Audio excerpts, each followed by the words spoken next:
And now I'm pleased to introduce Patricia Garey. The title of her talk is A Righteous Heart in the Age of Rage. And she's going to begin with the second reading by Max Dupree.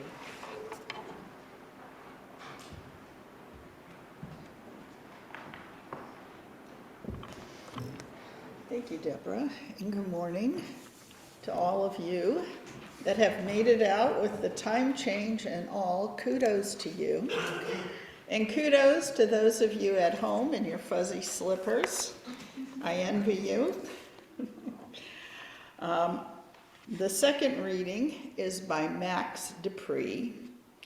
We need to give each other the space to grow, to be ourselves, to exercise our diversity. We need to give each other space so that we may both give and receive such beautiful things as openness, dignity, joy, healing, and inclusion.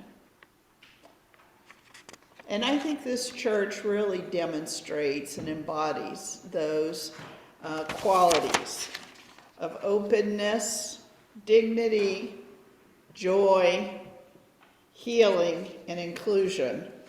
And we all need that right now, don't we?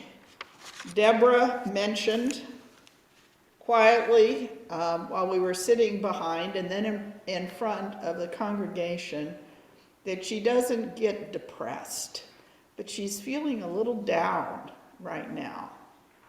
And aren't we all? And Richard and I celebrated our 37th wedding anniversary this week. And yesterday he said to me, "Why are you so cranky?" I think we're all feeling a little off right now. The title of my talk, which I had decided on some months ago and has only become more pertinent to me, is A Righteous Heart in an Age of Rage. Today is March 13, 2022. Do you remember where you were 2 years ago on Friday the 13th, March 2020? I was in an office in Park Avenue, New York City. I was working with a new client who was a key executive in a global financing firm. He had just returned from a month-long vacation in Italy, and if you remember back 2 years, it seems so long ago, Italy was the first European country that was experiencing a pandemic. And when we'd met the day before, he'd assured me that he wasn't anywhere near where the pandemic was happening in Italy. And still, we chose a boardroom instead of an office, and we sat at opposite ends of the table. Excuse me, because none of us knew what was coming next. When I went home that evening, or to my hotel, which I had asked the nice travel ladies if they would find me a hotel in the district, the theater district, because I was hoping maybe I could just catch a play while I was in New York for a couple of days. The theater district closed that Thursday night. So Friday morning, I went into the office again to spend the second day with my client, and he entered the office and he stood by the door. And he said, "I just received word that my mother's village, where I've been for the last month, has been quarantined due to COVID." And I said, "Is your mother okay?" And he said, "I just talked to her. She's fine for now." "I'm not sure what this means," I said. And he said, "I don't know either." And we decided to suspend our meeting, and I took the next flight home to St. Louis. It was a Friday afternoon from New York to St. Louis, and there were 3 people on the airplane, plus the stewardesses. Richard met me at the airport and I said, I am so sorry. I just spent 2 days with somebody who might have been exposed to COVID. I don't know what to do. And he said, I'll drive you home. I said, I'm going to quarantine. He said, I'll quarantine with you. And thus started our strange odyssey with COVID that has circled the globe. And I am confident it has impacted everyone sitting here. If I was to ask for your stories about the pandemic over the last 2 years, I am sure every single one of you would have a sad story to tell. On Friday, this past Friday, PBS Evening News reported that an estimated 18 million souls have died from COVID. I don't even know what that means. 18 million human souls have passed due to COVID. If you're not outraged, I don't think you're paying attention. We seem to be experiencing a shadow pandemic that's following the virus and manifesting itself in a global uptick in violence. Over the past 2 years, America's responded to the isolation, the restrictions, the social injustice, and death in a myriad of really unhealthy ways. Have you noticed that? Domestic violence is up. Mental illness is on the rise. Adults are engaging in toddler-like meltdowns in very public places, like stores and restaurants and airplanes. Reportedly, drug use is up. Oblivion seems like such a sweet alternative, doesn't it? Overeating, my personal drug of use, has caused what a lot of people are calling the COVID-15. Oh yeah. So pick your poison. Our rage is eating us alive. We all need some relief. When I talked to Deborah some months ago, she said the topic for today would be women. And I think that changed to balance, but I somehow got stuck on women in my talk. So I'm going to examine some women's specific issues in this age of rage. I was born in 1956. I just turned 65. Last year, I turned 65. Sometimes after a while you lose track, don't you? In 1955, the year before I was born, women earned an average of 69 cents on the dollar of what men earned.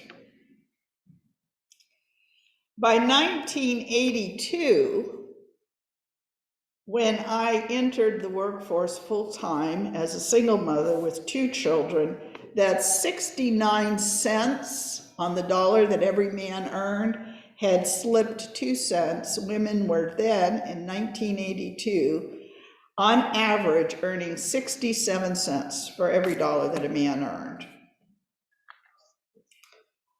Last year, when I turned 65, the retirement age for a lot of people in this country, women were earning an average of 82 cents on the dollar for every dollar a man earned. So from my birth to my retirement age, the women's wage gap closed by only 15 cents. Now, how important is that 15 cents, right, on the dollar? Well, I'm going to try and help visualize it by help of the National Women's Law Center. Published this in just a few months ago as fact. So for every dollar that a man earned in 2020, his total compensation for 2020, next week, the average woman will earn the same amount. Unless, of course, you're an African-American woman And I am afraid you're going to have to wait until the beginning of August to earn what the average man earned by Christmas last year. And sadly, if you're a Hispanic woman, you will need to wait until Halloween to earn the same amount of money a man earned from January to December last year in 2020. Women hold 31% of S&P board seats. And in my work as a counselor, a transition counselor for executives who are going through a job change, a lot of them say, you know what I think I want to do next? I just want to sit on boards. I want to be a paid member to sit on boards. Women hold 31% of those positions. So in other words, approximately 70% of people being paid to sit on S&P boards are white men. Women CEOs are 8% of all Fortune 500 companies. And this is not old data, this is from just June last year. 8% of CEOs are women. We're a much bigger percentage of the general population, just in case you were wondering. Globally, an estimated 736 million women have been subjected to violence, which means almost 1 in 3. So if we look out on this audience or consider those on Zoom, 1 in 3 women have been subjected to physical or sexual violence. That's 30% of women age 15 or older. 137 women are killed by a member of their family every day. And less than 40% of the women who experience violence seek help of any sort. And of those 40% who actually seek help, which is less than half, only 10% of the 40% feel like they can go to the police to seek help. And this is a very recent report, UN Women's Report in January of this year. I'm going to read a quote from Klaus Schwab, who's the executive chairman of the World Economic Forum currently.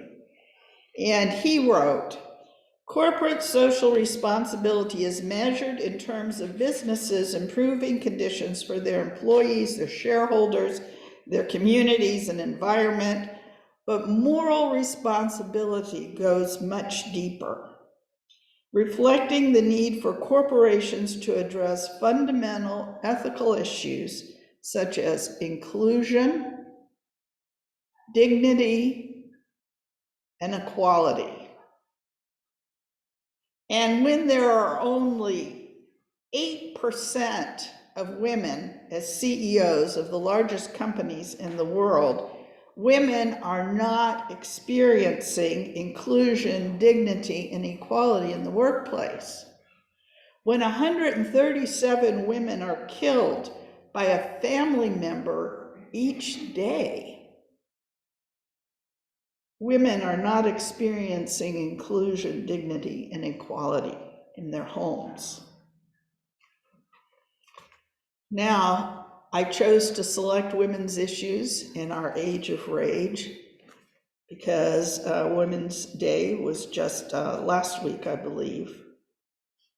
But we could have talked about racism, right? Very similar issues that minorities are experiencing. We could have talked about child abuse, human trafficking, environmental danger, political unrest. We could have discussed the impact of war. If you are not outraged in 2022, I don't think you're paying attention. So what do we do with all this rage? And I confess, as I stand here this morning, I am filled with rage. It swells in my heart, nearly chokes me. It surges through my veins, and I know I cannot live in this space. It's not sustainable. And I'm afraid that the toxic bile surging through my conscious thoughts and my troubled nightly dreams will eat away at all that is good.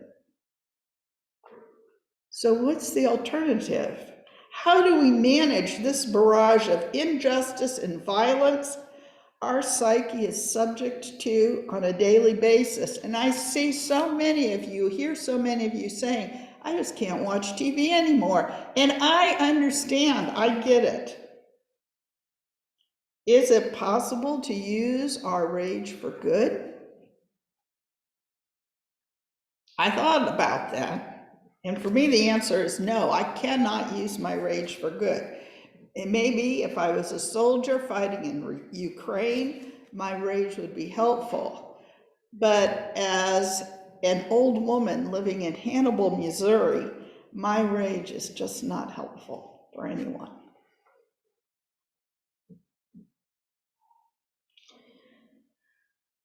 So as I was preparing this talk, I started thinking, what are healthy responses to the world's natural and unnatural injustices? Is there such a thing as a healthy response to all the injustices we see in the world? And so I came up with 3 suggestions for a healthy response to the rage we see in the world. I think we can start by admitting we cannot fix the world's problems. I mean, really, it's time we admit that. We can't even fix our children's problems, right? Let alone the world's problems. But I believe we were each born to fix a part of the world. We were created to heal some injustice, to ease some pain, provide some solace. We can turn our attention to that space. We need to turn our attention to that space. So it takes me to my second suggestion. Where do we start? Each one of us has a sphere of influence. I'm not a soldier, I'm not a diplomat, a politician, I'm not an activist, but I'm a wife. I'm a mother, I'm a coach, I'm an artist, I'm a member of a community. And at the Last Supper, do you remember when the disciples were sitting around, they were so amped, they knew that a revolution was coming. There's an insurrection, a fight against the Romans. They had spent the week with Jesus in the temple, and they could see the violence and anger surging all around the edges. And some people say they were jockeying for who was going to be the head in the kingdom. I think it was a very natural response, fight or flight, right? They were all amped up, they were ready to fight, and what did Jesus do? He tucked a towel in his belt and began washing their feet. And I'm thinking, not sure I'm right, some of those gentlemen had skipped their manicure that month. So I need to ask myself, whose feet can I wash? I mean, wouldn't we all rather be Norma Ray bringing down the evil corporate overlords? I mean, I wouldn't. But today, I can minister to someone. I can do that. I remember when I was a teenager living in New Orleans, my father pastored a church there. He was a Seventh-day Adventist pastor. And we got a call, and I don't remember which day of the week it was, but there was a runaway down at the bus stop in New Orleans, and we lived in the suburbs in Metairie, and it was just something we expected all the time. In fact, as a 19-year-old college student, I grumbled, why does every Adventist run away to New Orleans, right? Because we'd have to stop whatever we were doing to go collect the runaway and send them home. And for whatever reason, my father couldn't go, so he dispatched my younger brother and I. So we were 17 and 19, and we made our way down to the New Orleans bus stop and bus station. And we began looking for our runaway. And this was, of course, before cellular phones. So we were having some difficulty locating her. We knew her name and her general appearance, and that she wanted to be found, but we couldn't find her. So I'd been into the ladies' room and was ready to leave, and my brother said, go back and check the ladies' room again. So did I do something? Okay. You'll be okay. All right, thank you. So I circled back into the ladies' room, and there was a woman standing at the sink with a huge German Shepherd dog underneath the sink. And I noticed that, well, she'd had her pants off, so that was hard not to notice her, but she was covered in excrement. And I said something to her, and she said no, she was fine, she was okay. And I could tell by the way she answered that she might be mentally challenged. And of course, she was addressed as if she was homeless. And I turned around and I walked out of that bathroom. Because, right, this was not my job. This was a big mess, and this was not my job to deal with this woman. In fact, I was looking for another person altogether, a runaway who needed my help. And as I walked out of the restroom, I stood there at the door, and I had spent a summer working in a nursing home, and I knew what needed to be done. And I knew that I was there because this was my job to do, not someone else's job. So I went back in and helped the woman restore her dignity and offered to take her to a shelter, which she refused. I emptied out whatever was in my purse, and at 19, I'm sure there was not a lot in my purse. And she was very grateful for the money, and she said she could buy a hamburger for her dog. And I'm sure that woman needed that dog to protect her. I can only imagine. So that was my job that day. I wanted to do something heroic. I would rather have written a poem or painted a picture, right? But I was in the right spot at that particular moment. That's what my job was for that day. And I can do that, right? We can do that. We can do what our job is at the moment. My third suggestion is I can speak up. I can notice when someone has done something well, something hard, something kind. I can provide affirmation. Let them know, I see you, I noticed that. That was terrific, I admire you. I can also speak up when I see injustice and bullying in my circle of friends, right?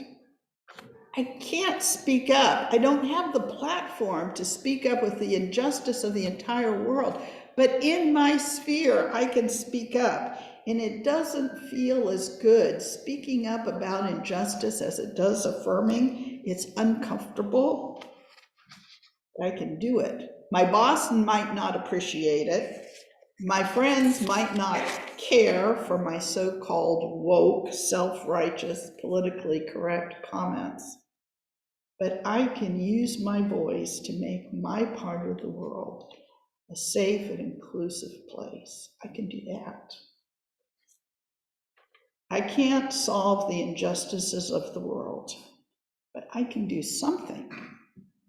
Doing that something, I think, is what I was born to do. Doing something lances that boil upon my heart and drains the toxic bile of grief and rage that swells in my heart on a daily basis. Doing something gives me a bit of peace in a very stormy world. So, back to my title. How do we maintain a righteous heart in an age of rage? I'm going to suggest that we don't shut our hearts down. We don't turn a blind eye. We don't check out. We don't leave the world behind. Instead, I'm going to suggest that in an age of rage, we open our hearts full throttle. We're not going to solve the world's problems, but we can do something.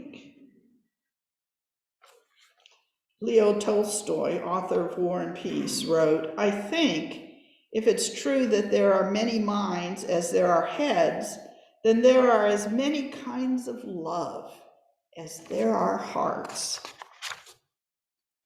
So what kind of love was your heart born to give to the world? Start there. Now is the time to pull out in full measure your heart upon the world, to love every man, woman, and child that crosses your path. Give them a safe space. And we must love the world, every tree, river, mountain. Return to the earth with love. We must love ideas and art and dance and stories and love the creatives among us, even if we don't speak their language or understand their rap, because all creation is born in hope and pain. We can love the warriors, the rebels, the leaders, the politicians that are fighting the righteous wars. We can love the healers, the peacemakers, the ministers. I think you know instinctively what kind of love you were born to give to this world. Start there. Now's the time to pour out the full measure of your heart upon this world. My challenge to you